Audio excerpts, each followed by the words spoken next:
Nous avons travaillé sur les délocalisations de PME. C'est un sujet très peu étudié, sans doute parce que moins de 5% des PME françaises avaient en 2015 délocalisé tout ou partie de leur activité. Mais parce que la mondialisation conduit à de nouvelles situations de concurrence qui impliquent la reconstruction géographique des chaînes de valeur, les PME sont amenées à reconsidérer leur habitude de produire sur un seul lieu et à gérer leur entreprise en vivant dans la proximité de leurs parties prenantes. L'objectif de notre ouvrage est de mieux comprendre les décisions de délocalisation et leurs modalités de mise en œuvre. Pour ce faire, nous avons observé des PME qui ont délocalisé, en France bien sûr, mais aussi grâce au troisième auteur de cet ouvrage, à partir du Québec. 3 éléments saillants ressortent de notre travail.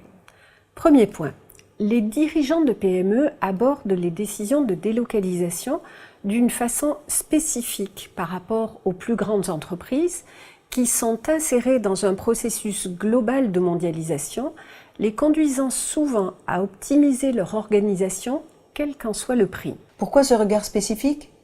Parce que ces dirigeants sont d'une part attachés à leur territoire, ils connaissent leurs salariés, ils sont insérés dans des réseaux locaux, des partenariats, des municipalités. Ils portent à la décision de délocalisation une attention particulière, notamment sur le plan humain. L'une des entreprises que nous avons observées a par exemple mis en place des plans de formation pour que personne ne soit licencié dans l'entreprise et que chacun retrouve là où les compétences nécessaires à la nouvelle organisation. Second point, nous avons observé la difficulté d'anticiper les coûts de réalisation, la prise de risque et les résultats attendus de la délocalisation. Les déplacements, les incertitudes, les coûts de négociation, la difficulté de certains recrutements sont des exemples de coûts qu'il est difficile de chiffrer par avance et d'encadrer. Il semble pourtant important de bien évaluer ces opérations pour que les PME concernées ne se retrouvent pas face à des situations inattendues et finalement peu pertinentes sur le plan de leur développement. Enfin, troisième point, la délocalisation peut être à l'origine de nouveaux développements internationaux. Installer une production à l'étranger conduit à mieux connaître le terrain, à mieux connaître l'environnement, à ne pas avoir à payer de droits d'entrée dans un pays et à prendre des contacts avec les réseaux qui sont nécessaires au bon déroulement des opérations. Les modèles classiques d'analyse des processus d'internationalisation des PME, dont le modèle d'Uppsala, le plus connu, intègrent peu le recours à la délocalisation. D'autres approches, la théorie des coûts de transaction, l'approche par les ressources et compétences, sont pertinentes mais insuffisantes. Il faut donc mobiliser plusieurs cadres de façon simultanée pour une analyse complète. Sur le plan théorique, 2 apports. Les PME ne sont pas des modèles réduits de grandes entreprises sur le terrain de la délocalisation comme sur les autres.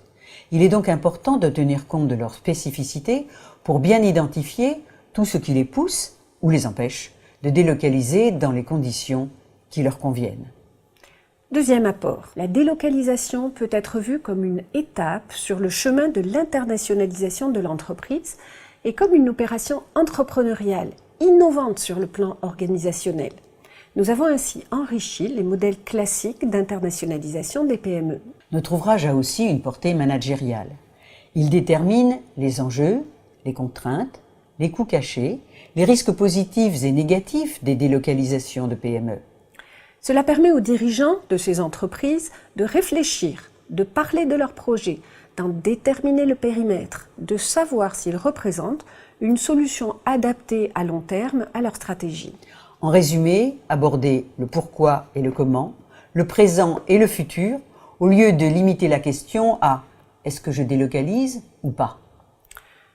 Nos travaux constituent aussi, pour les structures d'accompagnement des PME, un support indispensable pour analyser et évaluer sereinement la pertinence ou pas de ce type de projet et l'insérer si nécessaire dans une dynamique de développement.